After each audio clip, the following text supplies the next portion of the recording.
Welcome back. As I mentioned, we are working with the breath this week. So you might be curious, why the breath? What is so special about the breath? Hildegard de Bingen, a 12th century Catholic abbess and mystic, wrote, "Breathing in, breathing out, the one breath of the universe." What did she mean by this? The current scientific understanding is that the breath connects all living things. We inhale oxygen that's been converted by plants during photosynthesis into our bodies, which converts the oxygen into carbon dioxide, which we exhale and then is reabsorbed by the plants.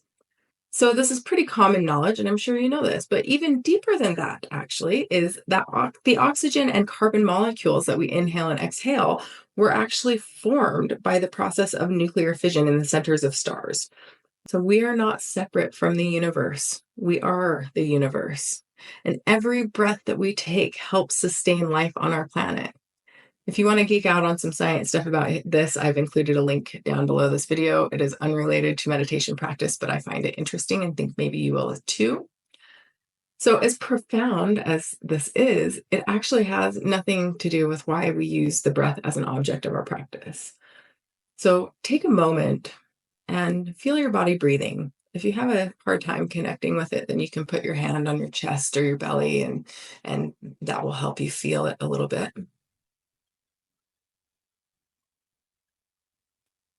As you feel your body breathing, try to feel the breath that has already passed. You can't, right? This is because you can only focus on this breath right now. You cannot breathe in the past or in the future. You can only breathe in the present. The breath is free and it's always with you. So the most basic point of this is that if you are alive, then you are breathing. And if you are breathing, then you can meditate. If there's no breath, then you don't need to learn this practice because it means you're dead. In the context of mindfulness, the breath is simply a tool or an object on which we rest our awareness. And this helps us wake up from the trance of our mental conditioning. The breath elucidates this proverbial blind spot between what we perceive and how we interpret what is happening in our moment to moment experience. This is the first of the 4 foundations of mindfulness, and it is a gateway to this freedom from our mental delusions and conditioning. So, as we move through this program together, we will explore the other foundational practices.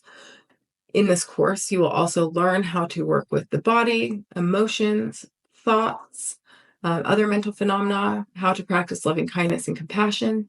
We will continue to expand on all of these practices during the live teachings that I host in our meetups, our gatherings.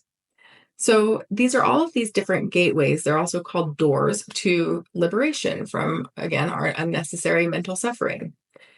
You will hear me use the term anchor many times. An anchor is an object on which to rest your attention. It anchors you to the here and now. It becomes like a home or a refuge or a place of peace and sanctuary. So this is a place for you to return to again and again. Not everybody is going to use the same anchor. We will explore many options throughout this course, and I invite you to experiment with each and every one of them to see what works best for you as your primary anchor.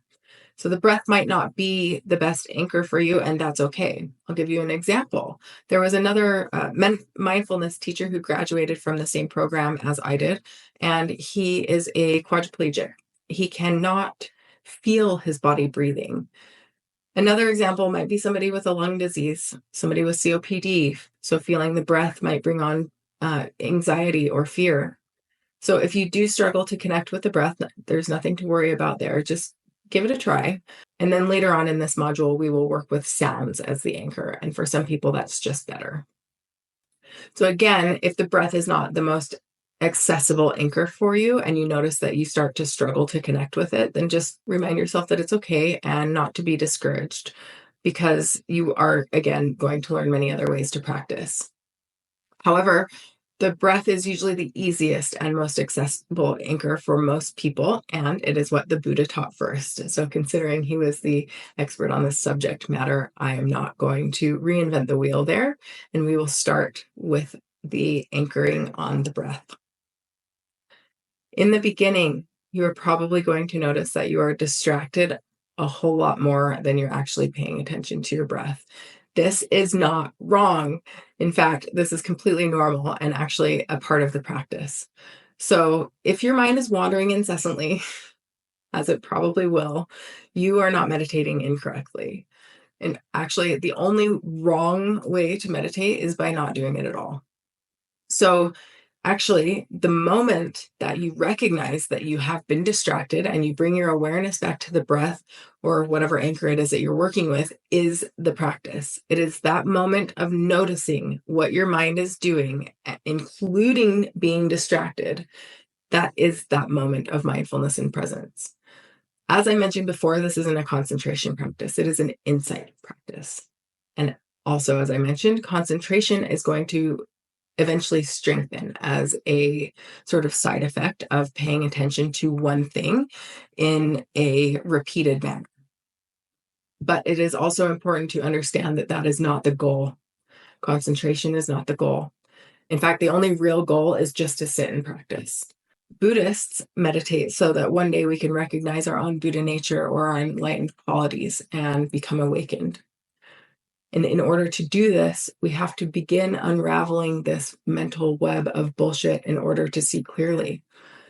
That said, if you become attached to the goal of liberation and enlightenment, or you become attached to pleasant states of being, then it is actually causing a hindrance. It's called the 5 hindrances. So this is being caught up in the first of the 5 hindrances, which is craving and desire.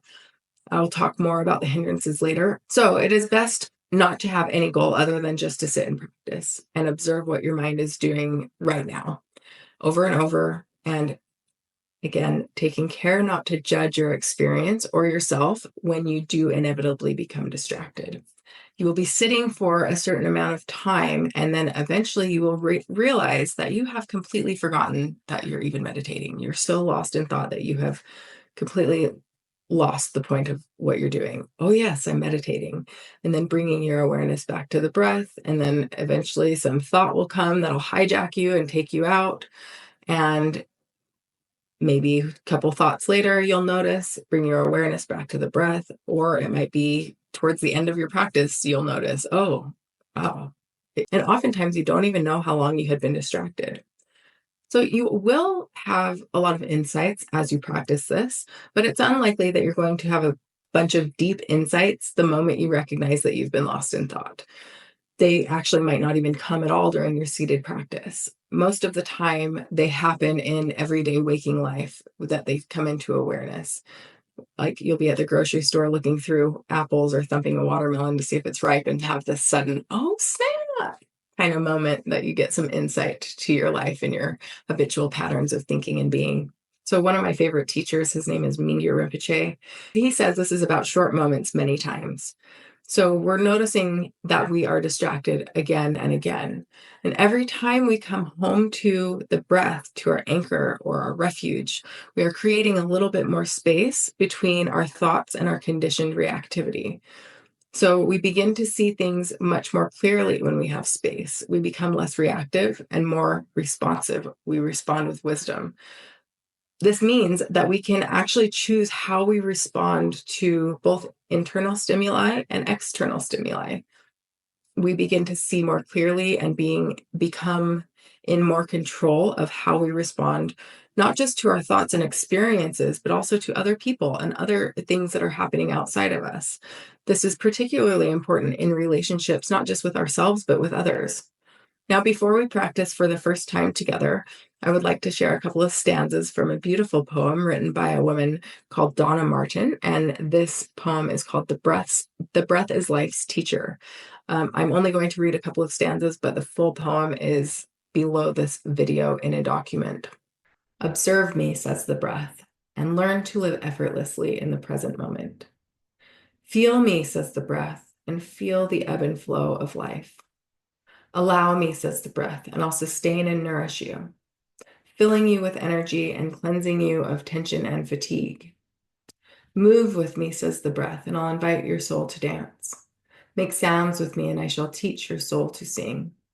Follow me, says the breath, and I'll lead you to the farthest reaches of the universe and inward to the deepest parts of your inner world.